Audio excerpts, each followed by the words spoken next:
Steve, how are the new RMD rules affecting retirees? Good question, Jim. First of all, I want to say that, they dropped the penalty from 50 to 25%, but I don't know any of my clients that like to take a penalty at any time.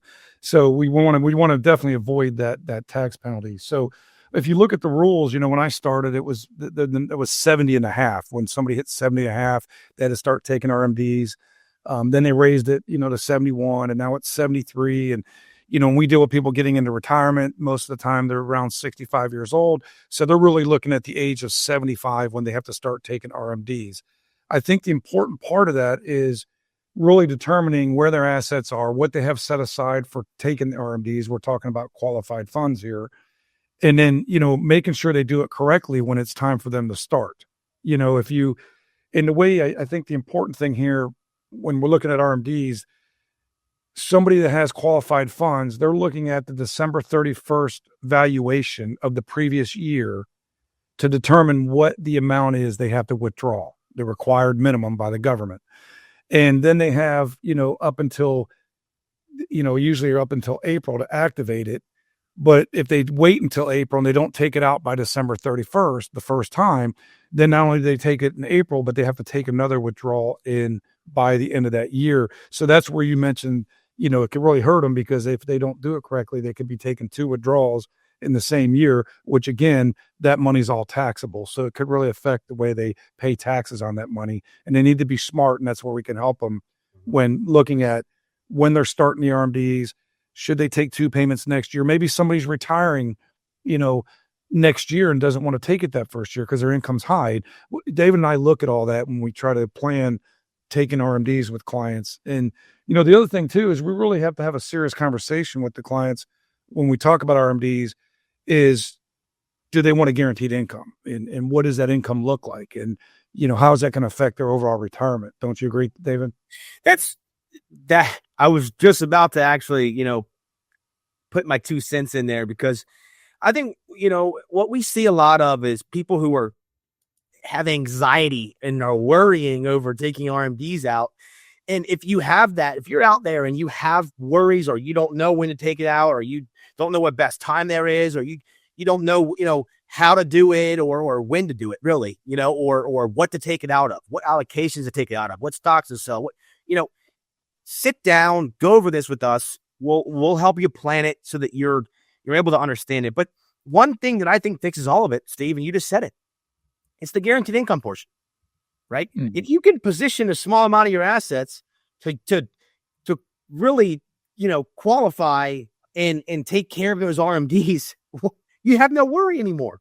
You're literally just taking the RMDs out on one side, and letting your other money grow without thinking about touching it, right? Now, it goes back to what we talked about, though, and I don't want to get too off topic, but if you have an IRA or a 401k and you're taking RMDs out, guys, they're not meant for you to hold. If you're already 75, 76, 77 years old, and you're worried about taking RMDs out, you're living it all wrong. You're supposed to be using it, Steve.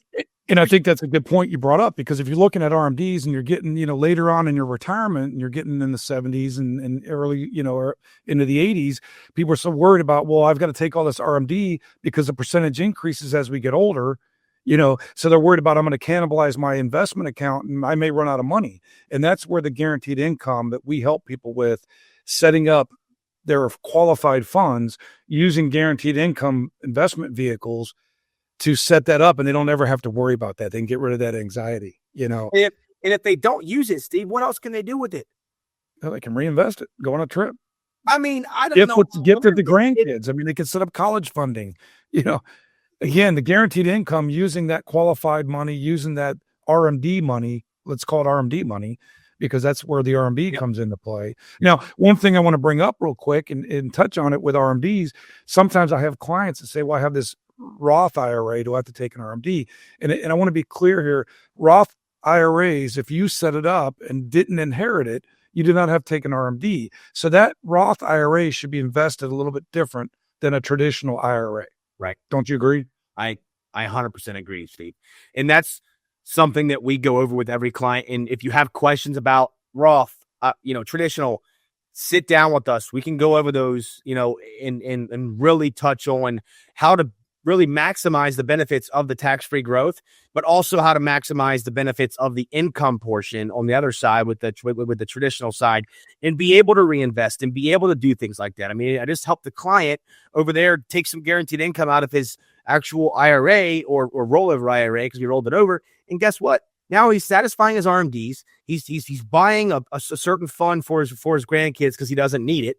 Okay, that's totally fine. If you don't need it, just do that, right? But there are so many options to do when that guaranteed income comes in. You always say this, Steve, and I say this to my clients too. If the company's going to give it to you, take it. Take it. Take the dang money, right? Yeah. I mean, and lifetime income works like that. And if you don't need it, take it and put it somewhere else, right? Put it and reinvest it somewhere else. And you can have the versatility with it.